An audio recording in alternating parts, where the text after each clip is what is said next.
maravilhoso, um assunto de suma importância e necessidade para nós nesses dias.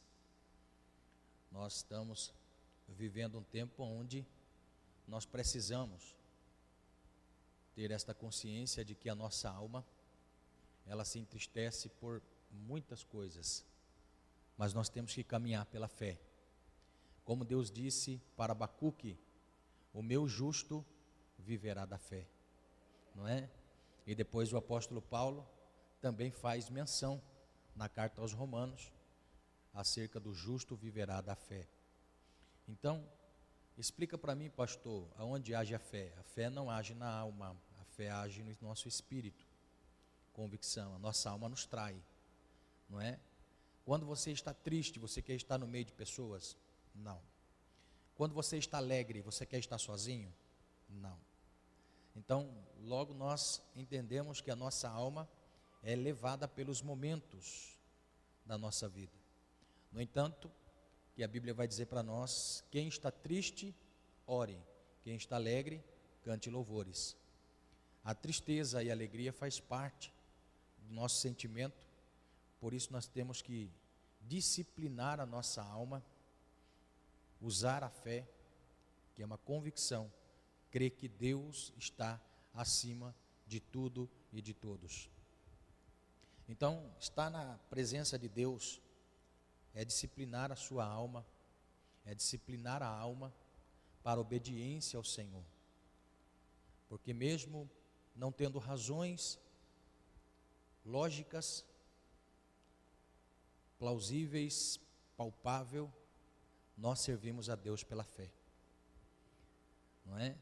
O que dizer dos nossos irmãos que perdem os seus parentes, perdem seus filhos, perdem saúde, mas continuam ainda confessando a fé no Senhor Jesus. Isto é uma convicção da fé e nós precisamos entender para não sermos levados pelo nosso sentimento, que é muito traiçoeiro, que nos trai com muita facilidade. Dando continuidade ao estudo que nós estamos falando sobre a nossa alma, nós fomos ingressados nesta fé a partir do momento que nós aceitamos um convite. Então abra sua Bíblia comigo, por favor, Mateus capítulo 11, verso 28 e 29. Mateus 11, 28. É o convite que um dia nos foi feito.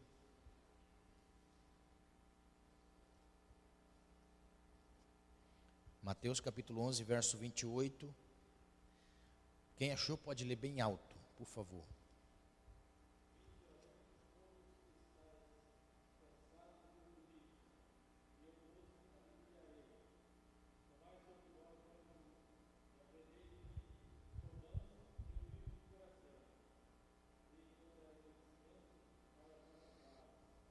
Aleluia. Amém? Glória a Deus. Então, nós somos ingressados na fé após um convite. Após o convite de Jesus, vinde a mim. Jesus, ele disse, vinde a mim os que estáis cansados e oprimidos, e eu vos aliviarei. Semana passada eu falei sobre isso.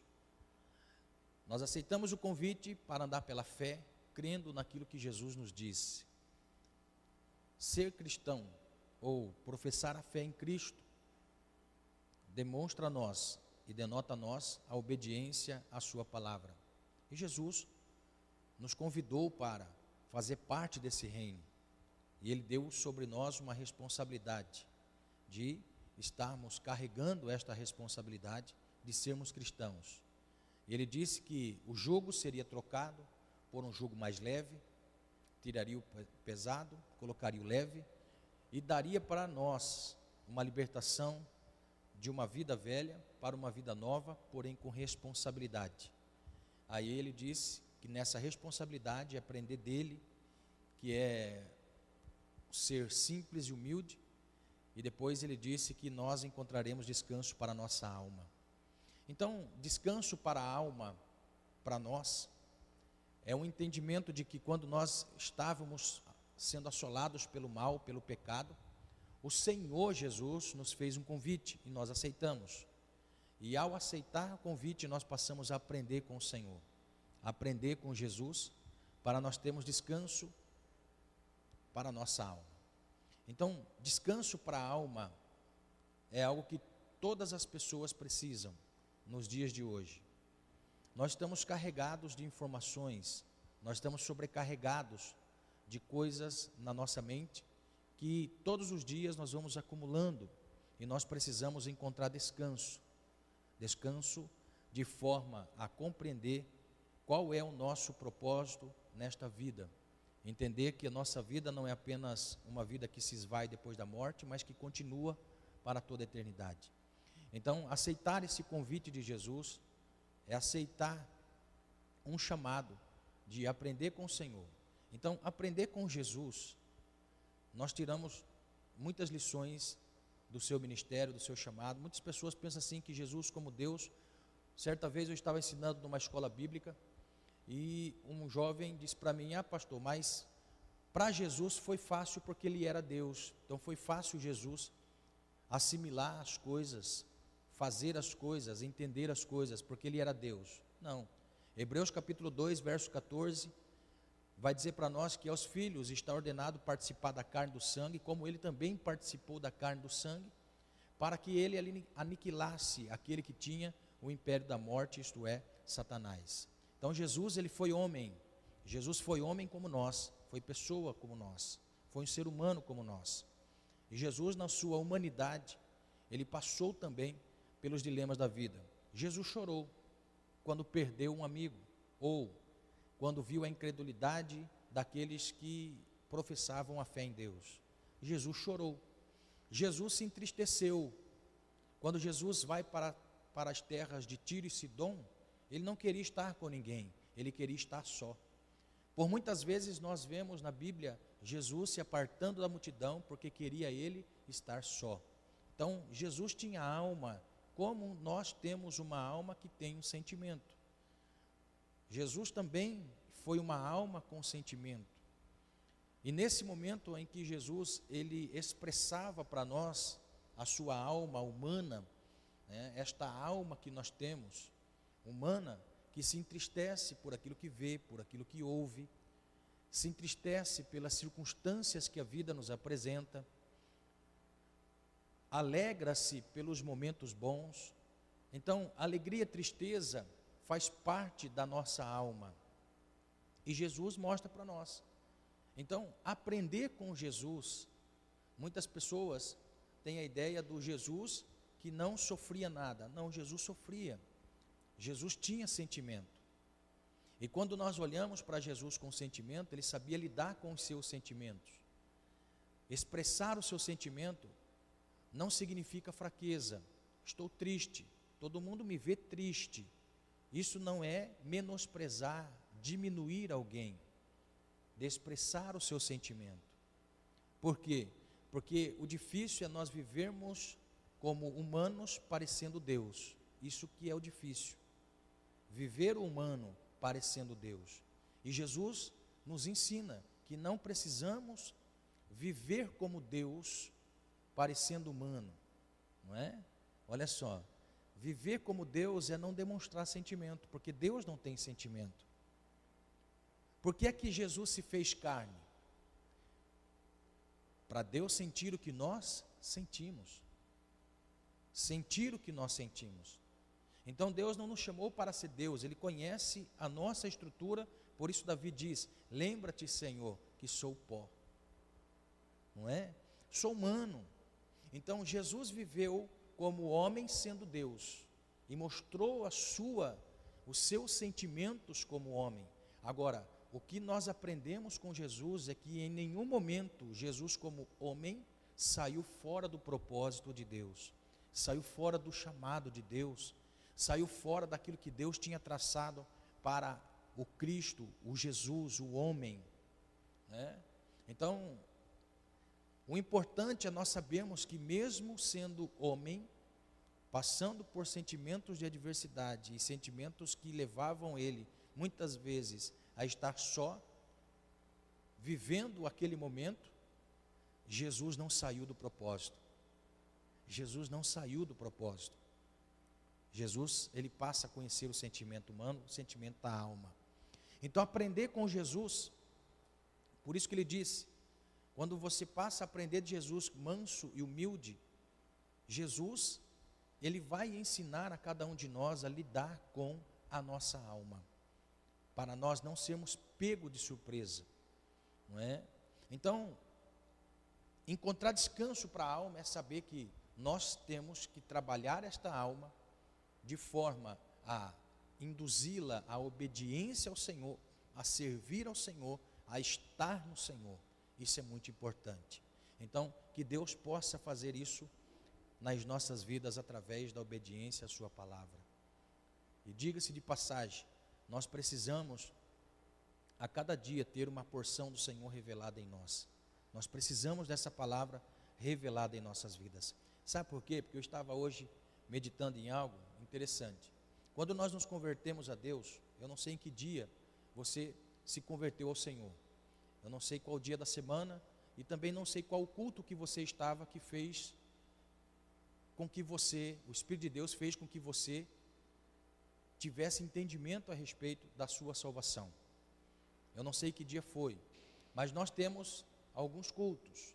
Nós temos culto da família, nós temos culto de libertação e oração, nós temos culto de ensino da palavra, nós temos cultos nos lares. Então, de comum nós temos 3 cultos que nós participamos. Nós temos o culto de domingo, culto da família, nós temos o culto de quinta-feira, que é de oração e libertação, e nós temos o culto de terça-feira, que é o culto onde nós entramos na esfera de Deus, no mundo de Deus, que é o mundo revelado a nós pela sua palavra. É onde Deus se revela pela palavra. Agora olha só, o tabernáculo também tinha 3 áreas importantes. O tabernáculo de Moisés no deserto tinha 3 áreas de suma importância para o povo judeu. Quando os sacerdotes passavam a cerca, eles entravam no átrio, aonde tinha o altar de sacrifício, aonde tinha a bacia de lavagem do sacerdote, aonde ficavam as pessoas comuns, pessoas que iam ofertar o seu sacrifício. Eles entravam no átrio do tabernáculo. Então, no átrio do tabernáculo, uma vez por ano, todas as famílias ficavam de frente ao tabernáculo, esperando o resultado daquilo que estava acontecendo no Santo dos Santos, a respeito do perdão dos pecados. Então, imagine comigo, no culto de domingo, as pessoas, as famílias, tinham acesso ao átrio, aonde se ofertavam os seus sacrifícios. O culto de domingo é onde a família se reúne, aonde os convidados vêm para fazer as suas visitas e entram no átrio, não é? Só que olha só, assim bem como na quinta-feira é o culto do serviço, é o culto da oração, é o culto da imposição de mãos, é o culto da manutenção. Aí logo nós entendemos que o lugar santo é o lugar de transição do sacerdote, aonde ele trocava os pães, aonde ele reparava o azeite da lamparina ou o azeite do candelabro que estava ali dentro, aonde ele vê as brasas do incenso com os seus aromas, aonde tinha a mesa com os pães da preposição, que todo sábado era trocado. Então logo nós temos no culto de quinta-feira, nós temos a revelação do serviço de todo cristão, de todo aquele que professa Cristo, tendo Cristo como a nossa luz, tendo Cristo como nosso alimento, tendo Cristo como aquele que intercede por nós. Então logo nós temos o culto de quinta-feira como o culto aonde nós prestamos serviço ao Senhor. Mas o culto de terça-feira é o culto quando nós entramos no Santo dos Santos. Aleluia! Eita, glória a Deus! É onde nós entramos para ter a revelação de Deus, aonde nós conhecemos a Deus pelo lado de dentro, não apenas pelo lado de fora. É onde nós estamos naquilo que é sagrado, que é a lei de Deus. A lei de Deus estava no Santo dos Santos. Então quem tem a lei de Deus dentro do seu coração, como o salmista ele diz, escondi a tua palavra no meu coração, para eu não pecar contra ti. Aleluia! A partir deste momento eu tenho vida espiritual, que é a vara de Arão que floresce no deserto. Por quê? Porque quando eu aprendo a palavra de Deus, tudo está um deserto à nossa volta, mas nós florescemos como a vara de Arão que floresceu. Aleluia! Nós temos o alimento espiritual quando nós assim entendemos que passamos de geração a geração. Pessoas das gerações passadas comeram este mesmo alimento espiritual. Aleluia. Então o culto de terça-feira é o culto quando nós entramos no Santo dos Santos. Aleluia. É onde Deus se revela a nós. É aí que nós conhecemos a natureza humana e a natureza divina, o ser divino que é Deus. Por isso, você que não entrou ou não entra no Santo dos Santos, querendo descobrir Deus, se alimentar de Deus, conhecer os preceitos de Deus, para ter uma vida espiritual saciada somente pela presença de Deus, eu convido você a participar no culto de terça-feira. Amém? Aleluia. Culto de domingo vem os visitantes e as famílias. No culto de quinta é o serviço e no culto de terça é o alimento espiritual no Santo dos Santos. Amém? Aleluia. Glória a Deus. É por isso que quando nós estamos nesta revelação, neste ambiente de revelação, neste ambiente onde nós temos luz na nossa mente, onde Deus ilumina a nossa mente para o caminho a ser seguido, então é no Santo dos Santos que nós temos essa revelação. Aleluia. Eu não sei você, mas eu sinto a força de Deus, eu sinto o ânimo de Deus, eu sinto o poder de Deus, o amor de Deus, quando nós entramos nestas revelações. Amém? Aleluia. Glória a Deus. Então nós vamos continuar o nosso culto ensinando sobre a cura da alma. Nós estamos falando sobre José. Todos nós temos José como uma figura de Jesus.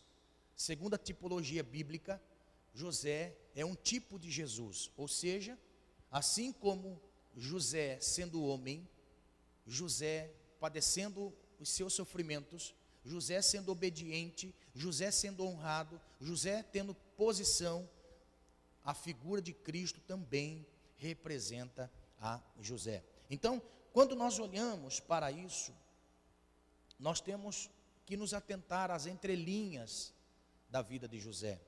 Se Jesus disse para nós que nós temos que aprender dele para encontrar descanso para a sua alma, então logo nós aprendemos muitas coisas acerca do tipo que foi Jesus na pessoa de José.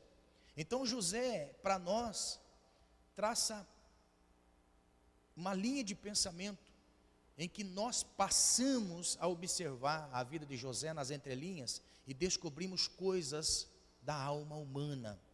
Descobrimos coisas em que o humano tem dentro de si que nem mesmo ele sabe, mesmo sendo um homem e uma mulher de Deus.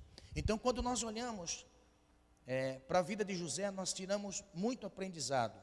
Nós temos José como uma figura, e logo quando José, ele sobe ao poder, José, a Bíblia vai dizer para nós que assumindo o cargo de governador abaixo de Faraó, de todo o Egito, quando José tem o primeiro filho, José coloca o nome do seu filho. Então, abra comigo a sua Bíblia, Gênesis 41, no verso 50, verso 51 e verso 52. Gênesis 41, verso 50. A palavra do Senhor, ela vai dizer assim: E nasceram a José 2 filhos, antes que viesse o ano da fome, que lhe deu Asenate, filha de Potífera, sacerdote de On. E chamou José o nome do primogênito de Manassés, que significa que faz esquecer, porque disse: Deus me fez esquecer de todo o meu trabalho e de toda a casa de meu pai. E o nome do segundo chamou Efraim, que significa duplamente frutífero, porque disse: Deus me fez crescer na terra da minha aflição. Então, o primeiro filho de José se chamava Manassés, que significa Deus me fez esquecer. Lógico que nós conhecemos a história de José, e por conhecer a história de José e chegar a este momento, nos chama a atenção que o passado de José nunca foi esquecido da sua memória, porque no momento mais feliz de José, no momento da felicidade de José, de ser pai, e aqui está dizendo que é o primeiro filho de José, a primeira coisa que ele quer expressar pelo lado de fora, naquele momento de alegria, é um sintoma de que estava guardado dentro do seu coração, dentro da sua alma, aquilo que nunca aconteceu na sua mente, esquecer o seu passado. Porque naquele momento de alegria, José tinha, naquele momento de prazer de ser pai, José aflora o seu sentimento. Deus me fez esquecer do quê? Do sofrimento e da casa de meu pai. Espera aí, se o momento é de alegria, por que é que ele está colocando o nome de seu filho? Deus me fez esquecer aquilo que me causa tristeza, se eu estou vivendo um momento de alegria. Então logo nós passamos a entender que é o primeiro sintoma que deixa claro para nós e evidente de que José tinha marcas na sua alma. José tinha marcas na sua alma que nunca foram curadas e cicatrizadas. Existe um problema muito grande em nós como cristãos. Quando nós professamos a fé em Cristo, quando nós professamos a fé em Jesus, e assim bem como passamos a servir a Deus, o velho homem ainda continua em nós. Eu acho linda a expressão que o apóstolo Paulo usa, de dizer que o velho homem ainda está em nós, eu tenho que me revestir do novo homem, porque o velho homem ainda está em nós. O velho homem ainda continua em nós. O que nós precisamos é revestir do novo homem, ou seja, proteger o velho homem que está dentro de nós, e que pode a qualquer momento desatar o zíper e sair, aflorar, fazer notório. Então, o velho homem continua dentro de nós, mesmo sendo cristão. O que nós temos que fazer é alimentar este novo ser, que é o novo homem. Por isso Jesus diz: você trocou a carga, agora aprenda de mim para encontrar descanso para a sua alma. Como lidar com uma alma que foi ferida? Como lidar com uma alma? Irmãos, eu gosto muito disso porque sou pentecostal, e como a frase ser pentecostal é acreditar no poder do Espírito Santo, é crer no poder do Espírito Santo. Quando nós falamos sobre libertação, sempre vem em mente o quê? Uma pessoa possessa, que precisa ser liberta por Deus, daquele momento, daquele adversário, daquele espírito. Mas e quando esta possessão não é por demônios, mas é uma possessão da alma, de forma a encontrar marcas e cicatrizes mesmo depois da conversão? Como há libertação para isso?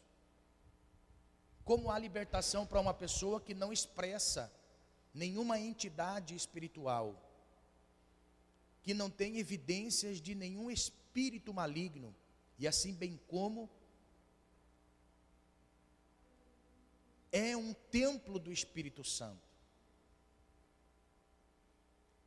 Então logo nós entendemos que a libertação não é apenas de espíritos malignos, mas sim, quando nós passamos a conhecer a nossa alma, nós vemos que a nossa alma está marcada, ferida, machucada, muitas vezes com feridas que nem mesmo o tempo, que é o que eu vou dizer, nem mesmo o tempo consegue apagar, consegue esconder. Então nós precisamos de cura na nossa alma. José mostra para nós que mesmo em meio à sua tristeza, que passou todos os anos, no momento da alegria, ele não soube desfrutar da alegria. Ele não conseguiu desfrutar a alegria, mas logo lembrou no passado. Então, a cura da alma é muito necessária. Curar a alma Porque uma vez curado, nós curamos pessoas. Uma vez ferido, ferimos pessoas. Note, uma pessoa que é ferida, se ela não tem cura na sua alma, ela passa a ferir as pessoas com aquilo que lhe feriram. Pegou? Em nome do Senhor Jesus, Deus quer curar a nossa alma. Para nós curarmos pessoas. Para nós curarmos pessoas no nome do Senhor Jesus. Então José foi ferido, machucado. José queria abortar a sua família e o seu passado. Isso é impossível. Não conseguimos abortar da nossa vida o nosso passado e nem muito menos aquilo que nos machucou. Mas nós passamos a receber cura quando nós entendemos que temos este sintoma. Existem pessoas que querem apagar o passado da mente, querem apagar o passado da alma, e isto é um sintoma de uma alma ferida. José mostra para nós, a semana passada eu falei sobre isso, a questão de dar o seu nome de Manassés, mostra que ele tinha uma ferida. O segundo sinal que José carregava na sua alma, e que era o sinal de uma alma ferida, nós encontramos no verso 42, ou capítulo 42, no verso 7. No capítulo 42 de Gênesis, no verso 7, nós temos a segunda evidência, ou segundo sinal de que José tinha uma alma ferida. A Bíblia diz assim, ó: e José, vendo os seus irmãos, conheceu-os, porém mostrou-se estranho para com eles. A parte A do verso. O que nos chama a atenção nesta primeira parte do verso? Que José conheceu os seus irmãos. O tempo passou, os anos se passaram, o rosto envelheceu, a fisionomia se apagou da memória de como era, porém, a Bíblia diz que ele conheceu. Esta palavra conhecer denota para nós uma intimidade. Aquilo que ele tinha de intimidade pelos trejeitos da fala, pelo trejeito do costume, ele conheceu os seus irmãos. Mas o que fez José a partir do momento que ele conheceu os seus irmãos? Ele deu um abraço? Ele chorou? Ele esboçou algum sentimento?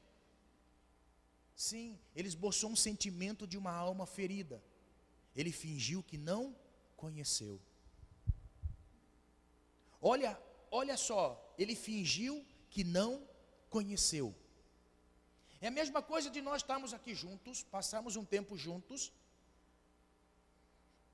e pelos anos que se passam, talvez uma pessoa é transferida de trabalho, tem que mudar de cidade, e ao mudar de cidade, fica distante, não conseguimos ver com frequência, mas fica na nossa memória a fisionomia da pessoa.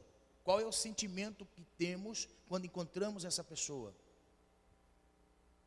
Alegria. Expressamos sentimento. O que é que fez José? Conheceu, mas fingiu que não conhecia. É o sentimento de uma alma ferida.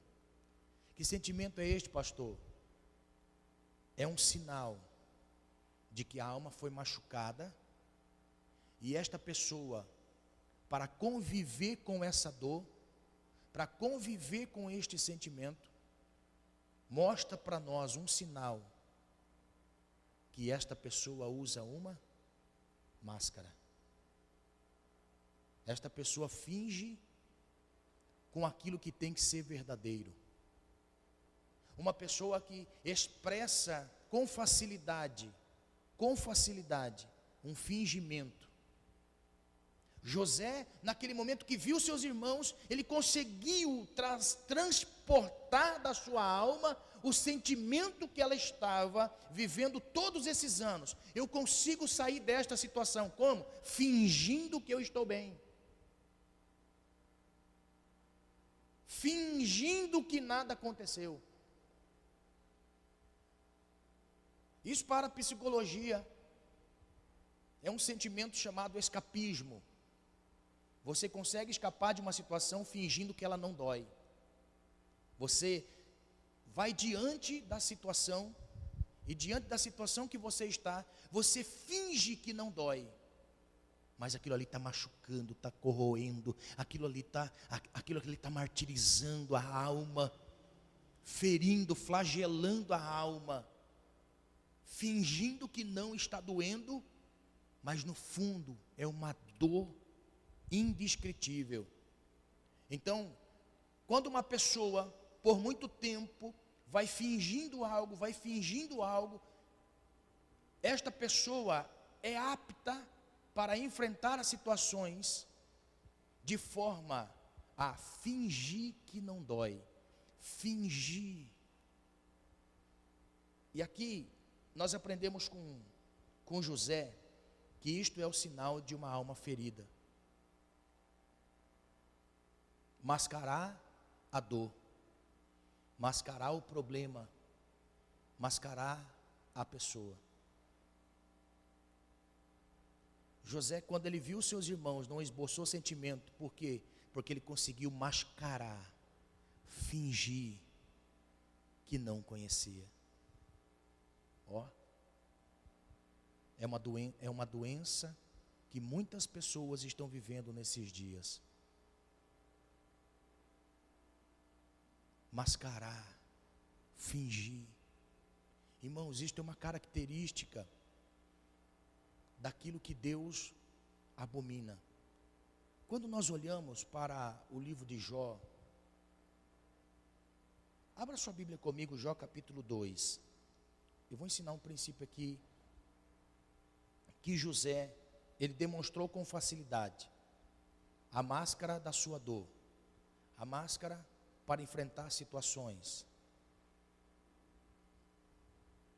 Jó capítulo 2, verso 3, aqui tem um segredo muito importante para nós, que estamos aprendendo com o Senhor.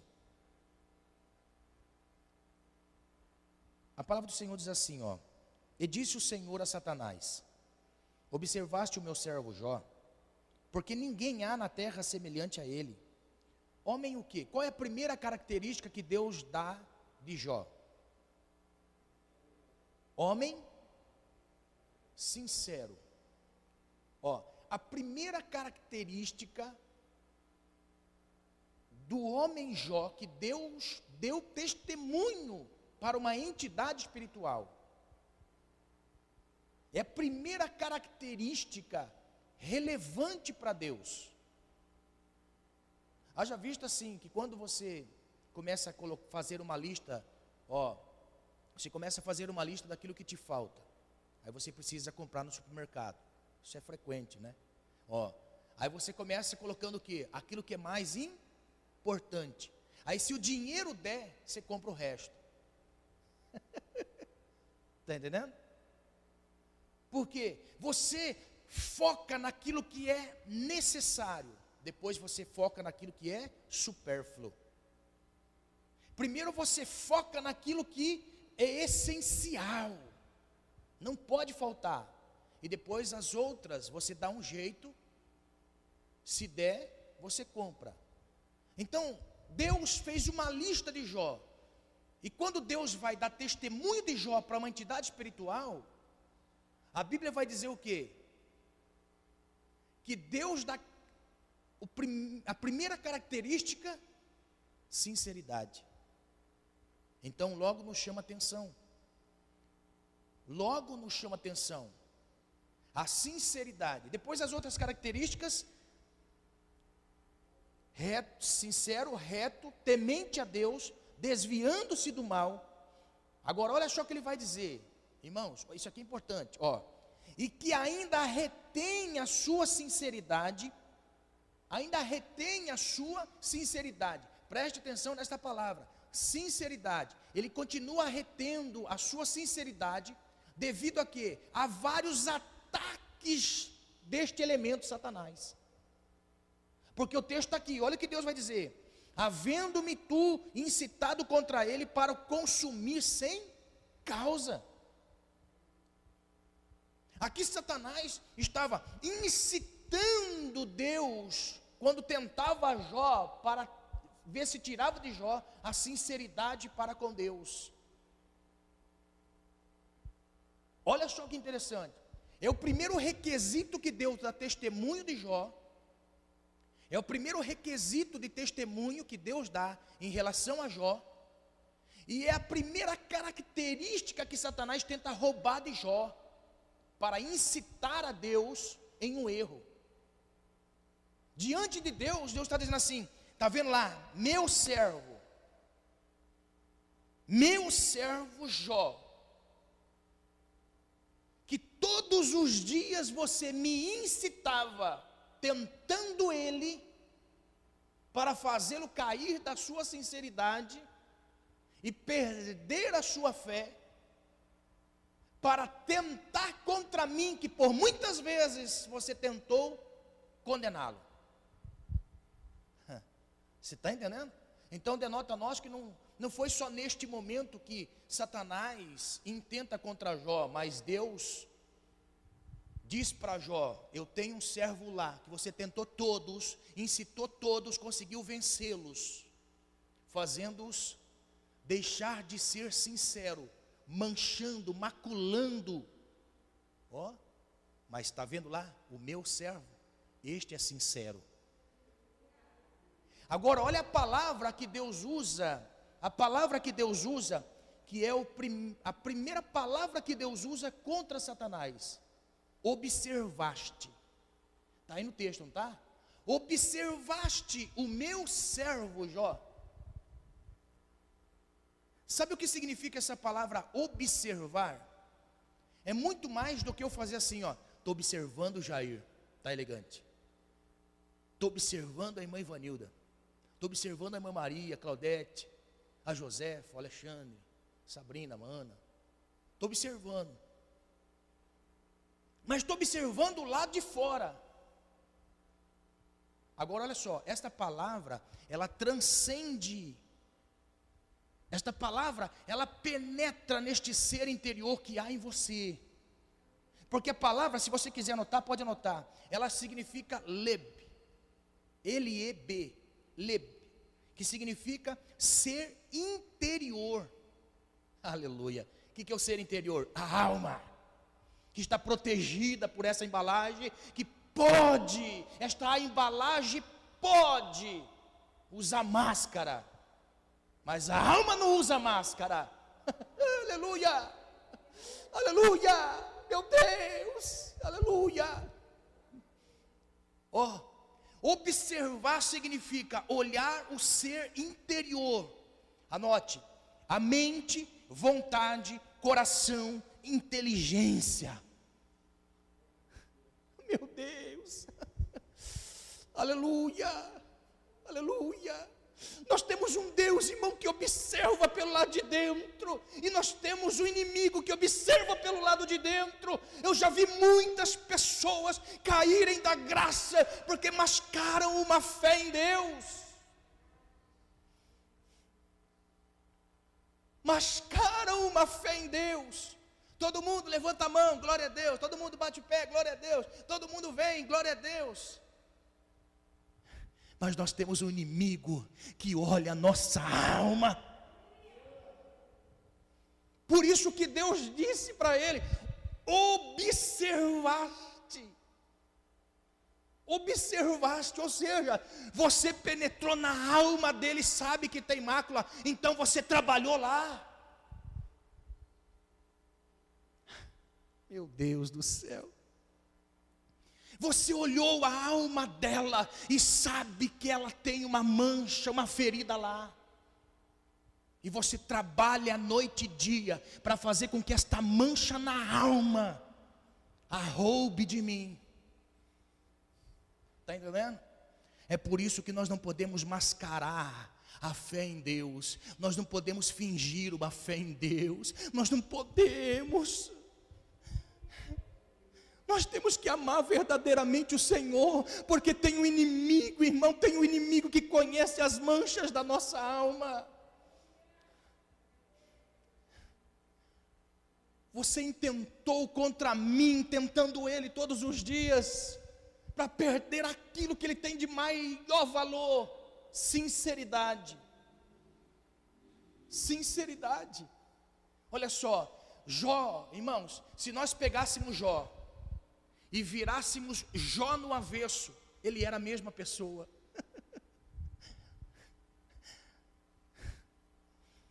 Se nós pegássemos Jó e pudéssemos inverter, conhecer o espírito, a alma e depois o corpo, nós iríamos notar que Jó era a mesma pessoa. Oh, irmã Ivanilda.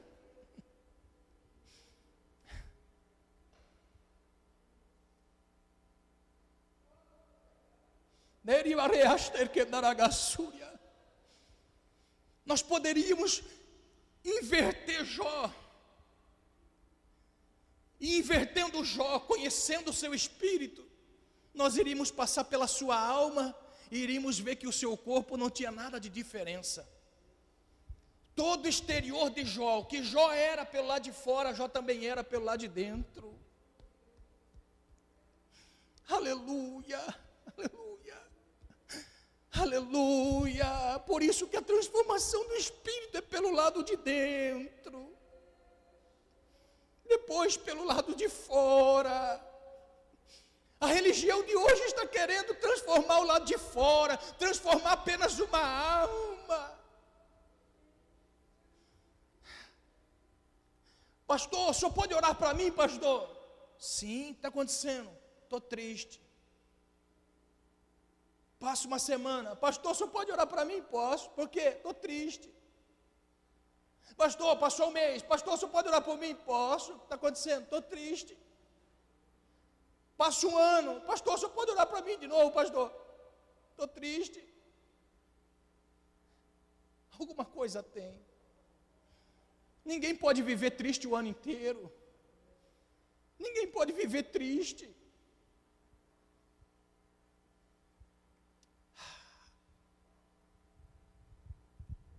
Oh, Espírito Santo. Vai ano, vem ano, continua sendo a mesma pessoa, não muda. Aprenda algo que eu vou dizer nessa noite. Por que é que Deus levou o povo dele primeiro a passar pelo deserto? Para provar o que tinha no coração. Esta palavra coração não é a máquina que bombeia sangue, mas era para conhecer a alma daquela pessoa. Ou seja, como nós nos comportamos quando enfrentamos as provas da vida. Olha só o que o Senhor está querendo dizer para nós. Como nós nos comportamos quando passamos as provas da vida. Ou seja, os desertos da vida, os momentos maus da vida. Como nós nos comportamos? Deus está nos ensinando assim, ó. Eu estou provando o que está na sua alma, para ver se é sincero este amor para comigo, ou se me serve apenas por aquilo que tem, por aquilo que possui. Deus está dizendo para nós nessa noite, primeiro atributo de um homem que passa agora a controlar a sua alma, e assim bem como trazer cura para a sua alma: sinceridade. Por quê? Porque nós temos um inimigo que nos observa pelo lado de dentro. Ele sabe qual é o nosso ponto fraco. Ele sabe qual é o nosso ponto fraco. Por isso ele luta todos os dias, como Deus disse para Satanás: você incitava-me tentando ele, e assim bem como julgando que não tinha ninguém sincero na terra.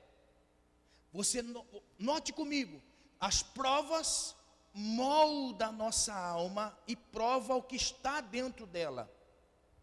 Você percebeu que a primeira coisa que Satanás vai tirar de Jó são as coisas exteriores? Por quê? Para ver se realmente o servir a Deus que Jó professava estava baseado no temor ou estava baseado nas coisas. Entendeu? Você já percebeu que uma pessoa, quando está muito triste, quer se matar? Mas ela não quer rasgar a nota de R$100.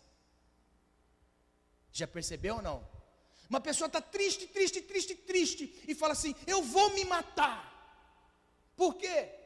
Porque a tristeza dela, a alma dela, tem um valor irrisório para ela, perante aquilo que ela possui. Você já percebeu que uma pessoa, quando tem tudo na vida, perde tudo da noite para o dia, o que ele quer fazer? Perder a vida? Quer tirar a vida. Note que a primeira coisa que Satanás tenta a Jó, depois da permissão de Deus, era roubar tudo que possuía: bens, posse, família. Roubar tudo. Olha só, mas Deus disse: você observou ele, viu que é sincero, e mesmo assim você quer tocar nele? Toque em tudo quanto tem, menos na sua alma. Você observou ele pelo lado de dentro e pelo lado de fora, e sabe que ele me serve por aquilo que eu sou, e não por aquilo que eu dou para ele. Aleluia, aleluia, aleluia. Aleluia. Ó, não use máscaras na fé. Não ande mascarado na fé. Em nome de Jesus. Só ande mascarado no físico, mas não na alma. É tempo de nós mascararmos o físico, mas não mascararmos a nossa alma. Aleluia. Seja sincero. Ó, esta palavra sincero, ela não tem para nós uma clareza bíblica, até porque era um costume. Então, nesse texto, quando a palavra sincero é escrita, ela não está denotando para nós uma raiz primária, ou seja, descende de um nome próprio. Não, era um costume da época. Então, esse costume da época era mais ou menos assim: era em cima do trabalho de um oleiro fazendo as suas obras de barro. Então, pelo processo de formação do vaso, é que dá-se origem ao nome sincero.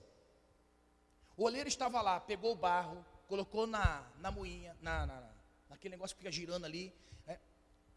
Aquele negócio vai virando, e o oleiro vai dando forma. Quando aquele vaso ou aquele utensílio de barro está pronto, mas está mole, porque ainda falta o processo do fogo.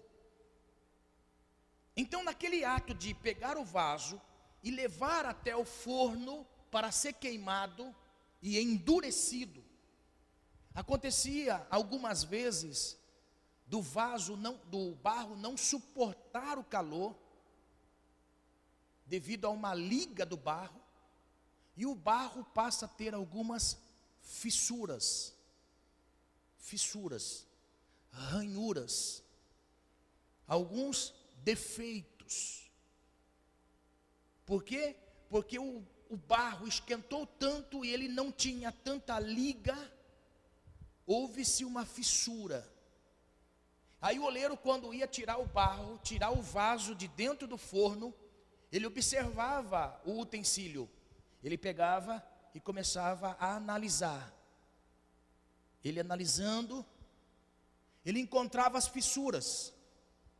Para não pegar o barro que já tinha passado pelo fogo e que não prestava para mais nada a não ser moído e virar caco, ele logo fazia como se fosse uma argamassa mole, chamado cera.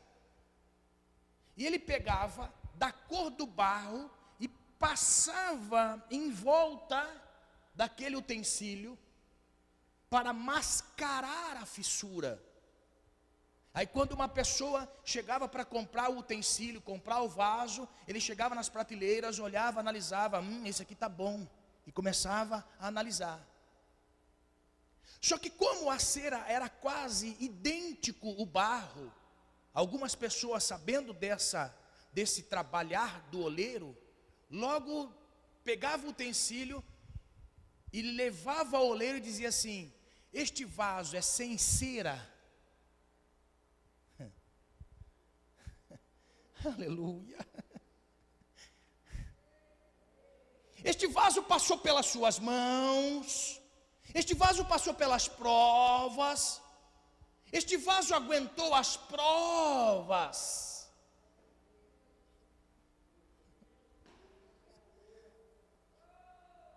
Se ele aguentou as provas, ele é sem cera. Se ele passou pelo fogo e ele não houve fissura, ele é sem cera. Aí ele perguntava assim: este aqui tem fissura, ele tem defeito depois de passar pelo fogo? Ele é sem cera. Aleluia, aleluia, aleluia. Quantas pessoas que passam pelo fogo, irmão, e não são aprovados por Deus, e parece que são aprovados porque usam uma cera.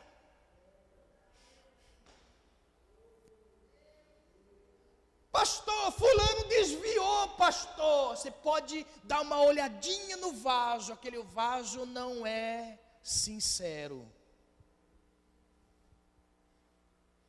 Não é sincero. Porque a prova não é para jogar o vaso fora. A prova é apenas para ver se tem liga espiritual. Se realmente o oleiro amassou bem. Parece que eu sinto a mão do oleiro pegando em mim assim. Aleluia, aleluia, aleluia. Aleluia. Ó, parece que eu vejo o oleiro colocando pessoas com o dedo na minha cara. Assim, assim, assim, assim, assim, assim, assim. Aleluia. Parece que eu vejo o oleiro dizendo assim: você vai passar necessidade para ver se você é humilde para pedir uma cesta básica. Está entendendo? Ai meu Deus, aleluia, aleluia, aleluia. Aleluia.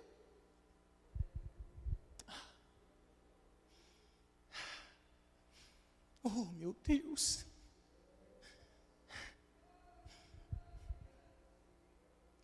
Sem cera. Senhor, quando eu passar pela prova do fogo ou pelo deserto, passe comigo. Aleluia.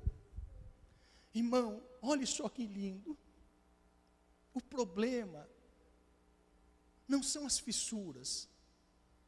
O problema é ser sincero. Eu tenho fissura. Eu tenho fissura.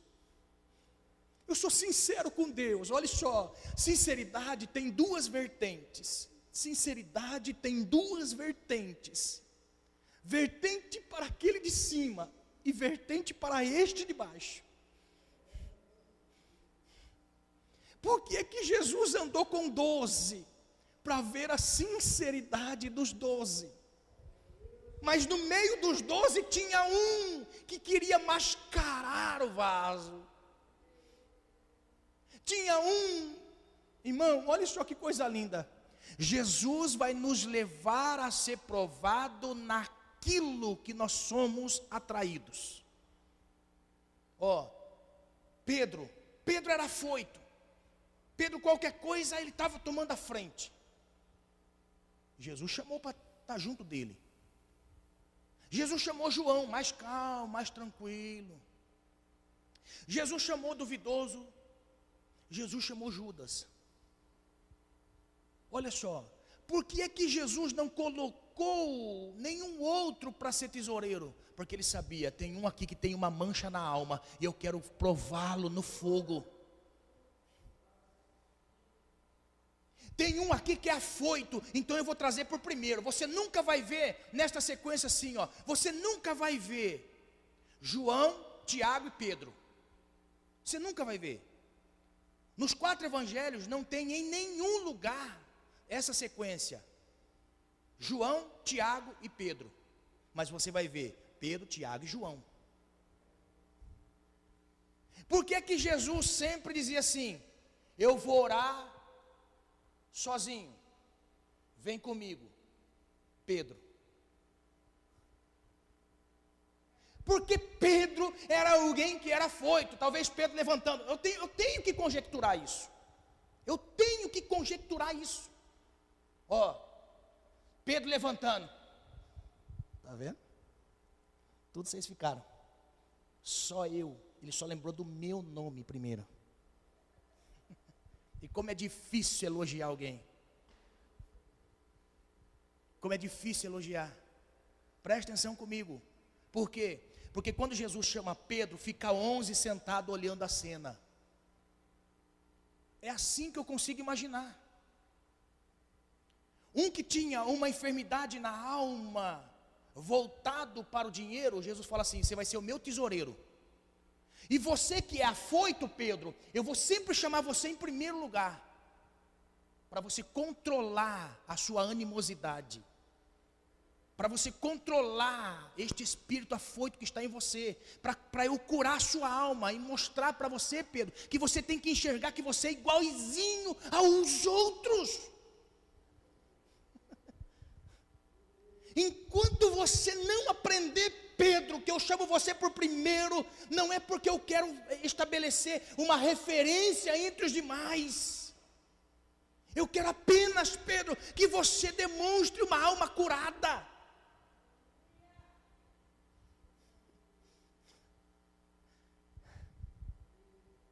Está entendendo? Olha só, é isso que Jesus está querendo nos ensinar. Por isso que ele chamava assim: Pedro, vamos para o monte orar. Tiago, venha também. João, venha também.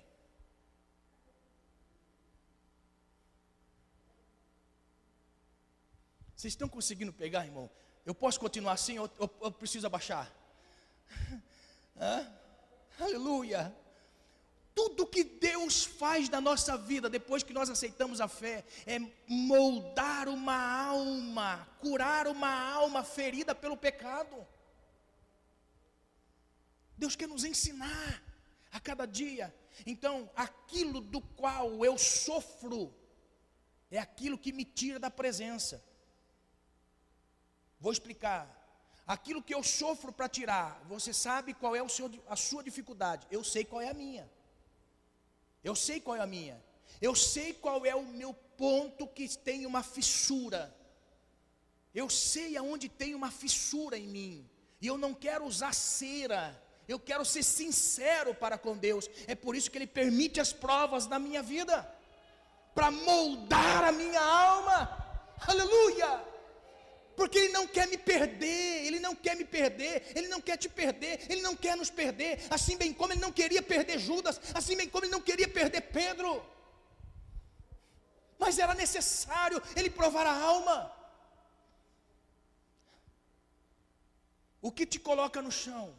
O que me coloca no chão? Sei o que me coloca no chão.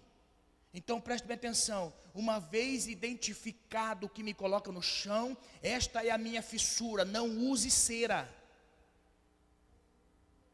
Deixa o oleiro curar, deixa o oleiro dar liga, aleluia, aleluia, deixa, aleluia.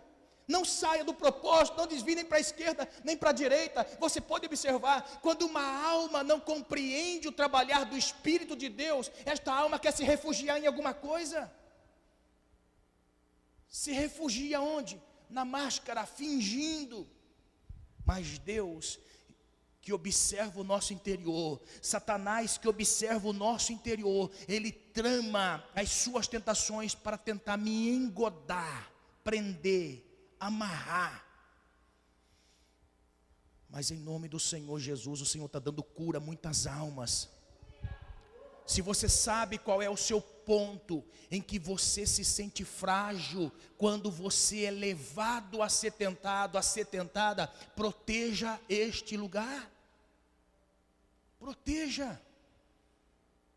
se você sabe que este é o lugar aonde a sua alma está com uma fissura, e o inimigo sabe que é ali, porque ele observa a nossa alma, e ele observando a nossa alma, ele vai nos roubar de Deus nessa área. E nós temos muitas áreas na nossa vida, nas nossas emoções. Existem alguns temperamentos: fleumático, né? Colérico, sanguíneo. Irmão, para Jesus lidar com o sanguíneo, para Jesus lidar com o sanguíneo, ele só precisa daqueles momentos onde tudo está propenso para você deixar suas veias ferverem. Aleluia. Não, eu não preciso de muita coisa, não. Eu me converti, mas a minha boca não. Mexe comigo. Ó o sanguíneo, ó o sanguíneo. Comigo não, escreveu, não leu, eu sou igual a espada do Zorro. Rabisco no chão. O sanguíneo, meu Jesus. Amém? Irmãos, o colérico é aquele que sempre está para baixo. Nada está bom. Tudo, está entendendo? São os temperamentos. Qualquer dia desse eu vou ensinar sobre os temperamentos e o Espírito de Deus. Mas olha só, vamos voltar. Nós não podemos usar uma máscara espiritual, uma máscara de quem nós não somos. Nós temos que ser sinceros. Sinceros para com Deus e sinceros para com os outros. Nós precisamos ser sinceros uns para com os outros. Por quê? Porque assim nós cumprimos um mandamento, que é levar as cargas uns dos outros. Se eu sei que você tem uma carga pesada e que o seu vaso tem uma fissura numa determinada área, e você é sincero na sua vida com Deus, na vida com pessoas, você pode ter certeza que nós vamos respeitar esta fissura e nós vamos levar as cargas uns dos outros. Mas você já percebeu que nós não assumimos isso? Pelo contrário, usamos uma máscara da santidade muitas vezes.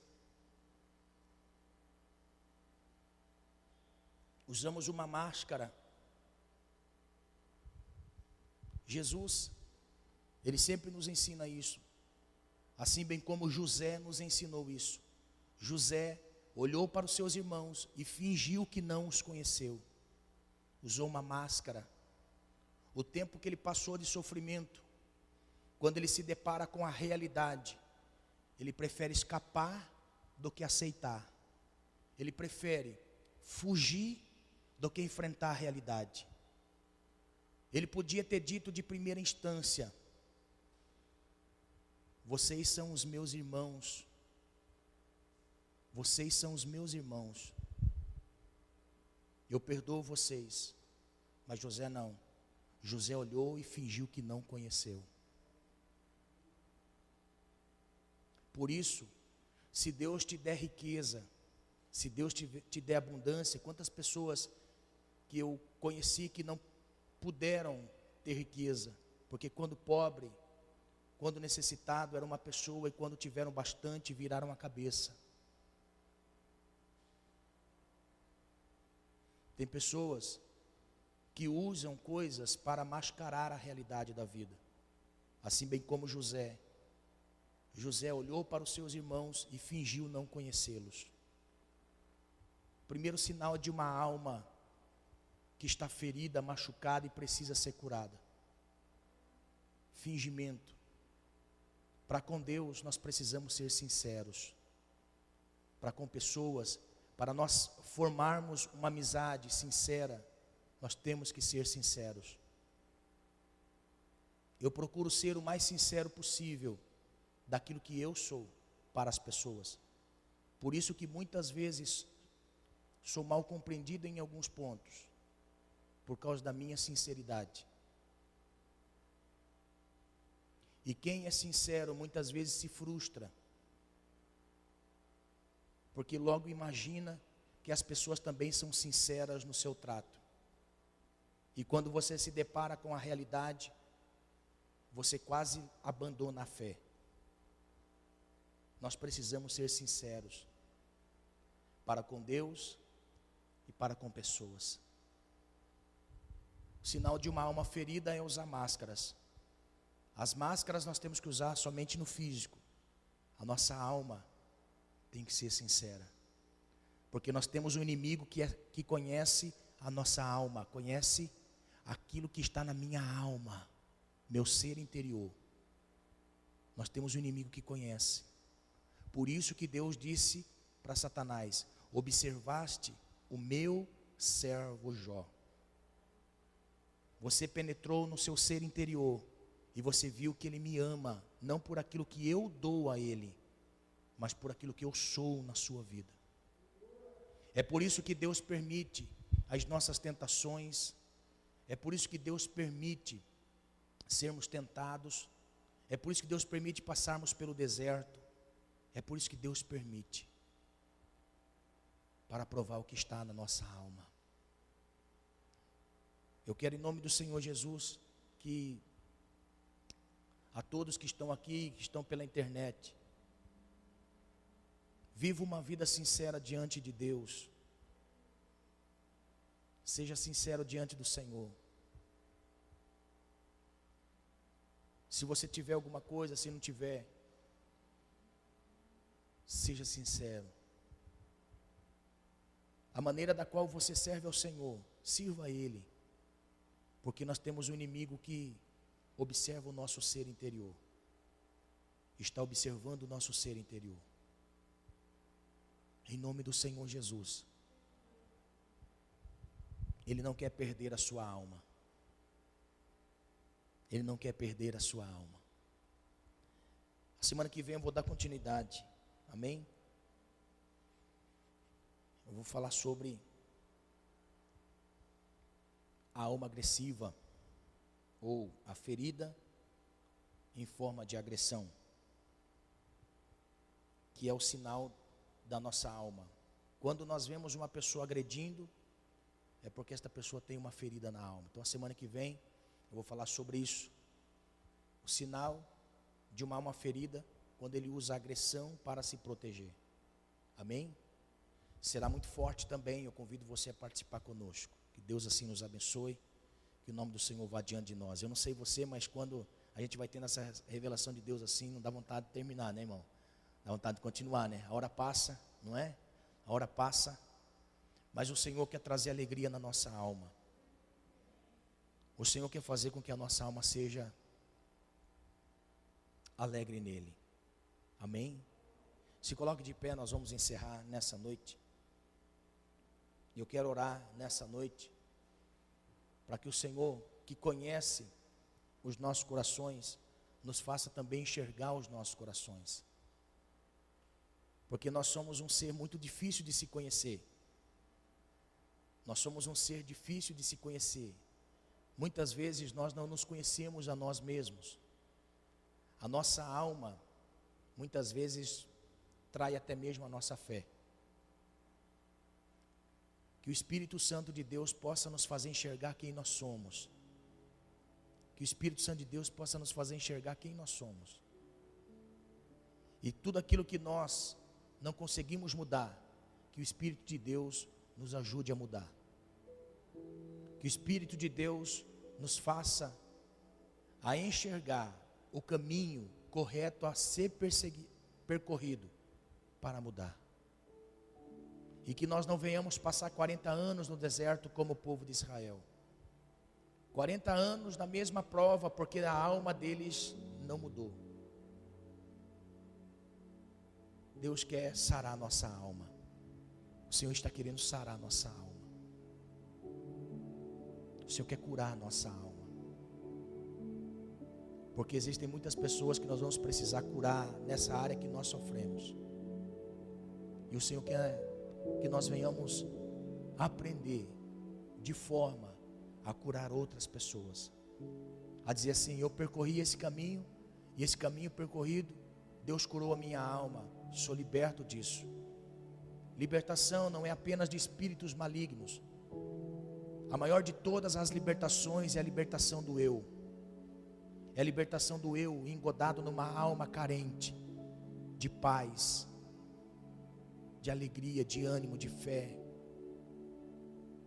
A pior de todas as prisões não é aquela que os demônios colocam a pessoa, mas é aquela que nós mesmos estamos aprisionados, porque nós aprisionamos e fomos feridos, e esta ferida não cicatriza. Nós precisamos ser curados por Deus, ser curados pelo Senhor. E Deus permite certas coisas acontecerem na nossa vida para curar a nossa alma.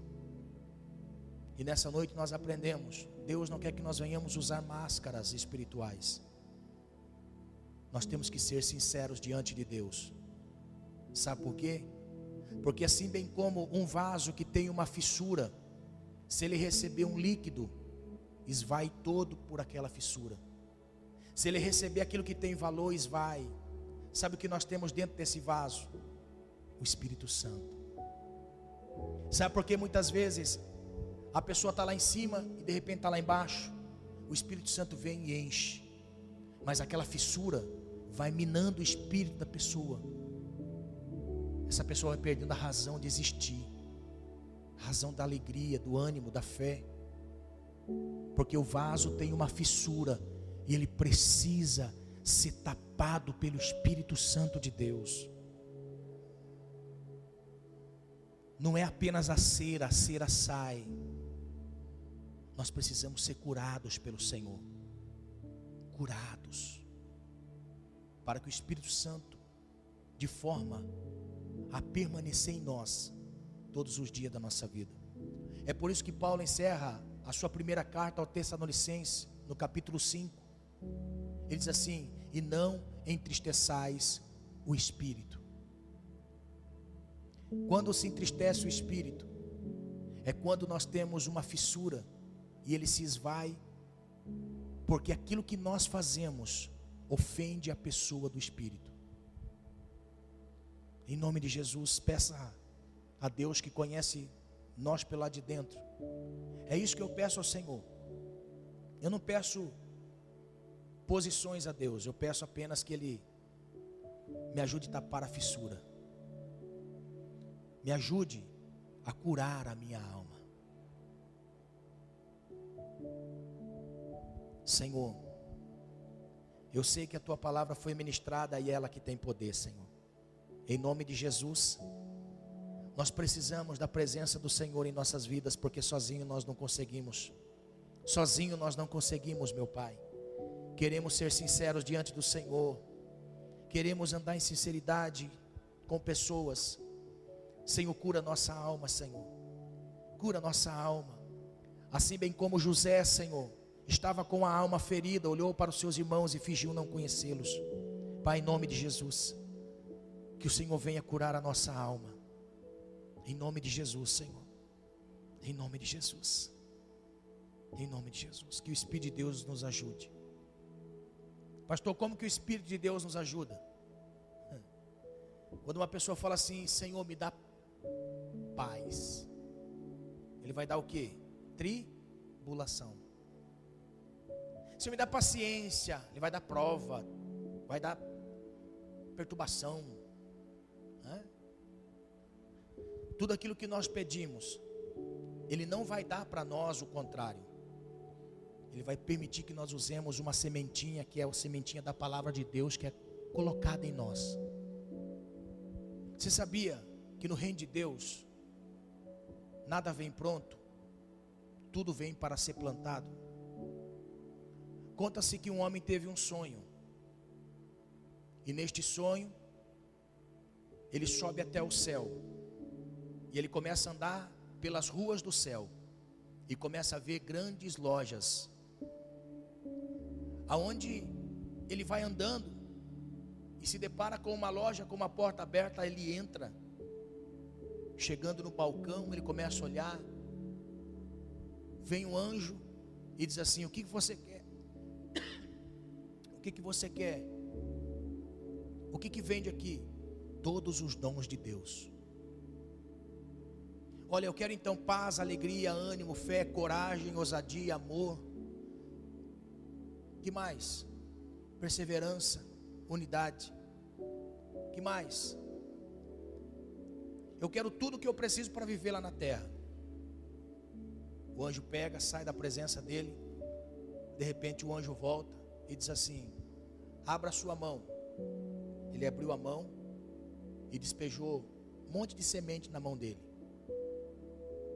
E aquelas sementes, ele começou a olhar aquelas sementes e ficou admirado, porque ele pediu tanta coisa e agora ele recebe, cabe tudo na palma da sua mão. Ele revoltado olha para o anjo e fala assim: mas eu pedi muitas coisas, eu pensei que eram coisas grandes. O anjo fala: na loja de Deus não vendemos frutos, apenas sementes. No reino de Deus nada é fruto, tudo que nós recebemos são apenas sementes. Por isso que todas as vezes que eu ministro, eu sempre digo: receba essa semente, plante ela na terra da obediência. Sabe o que eu vejo? Muitas vezes as pessoas levantam das cadeiras e deixam as sementes em cima da cadeira, outros jogam no chão, outros jogam na porta. E quando estão para plantar essa semente na obediência, cadê a semente? Esqueceu, passou-se a oportunidade.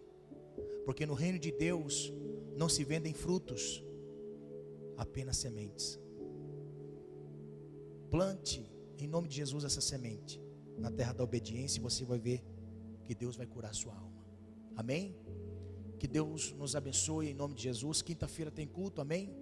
Quinta-feira tem culto. Eu convido todos vocês a participar conosco. Vamos encerrar esse culto nessa noite. Obrigado, Deus, por essa palavra que veio rema sobre nós. Ajude-nos a plantar, Senhor, esta semente na terra da obediência, e que nós venhamos ser sinceros diante do Senhor, Pai, diante de pessoas. Em nome de Jesus, leva-nos de volta aos nossos lares. Em nome de Jesus, Senhor, guarda, livra de todo mal. Em nome de Jesus, amém. Graças a Deus. Que a comunhão do Pai, do Filho e do Espírito Santo fique com a igreja não só hoje, mas para todo sempre. Amém. Está terminado em nome de Jesus. Deus abençoe a todos, em nome de Jesus.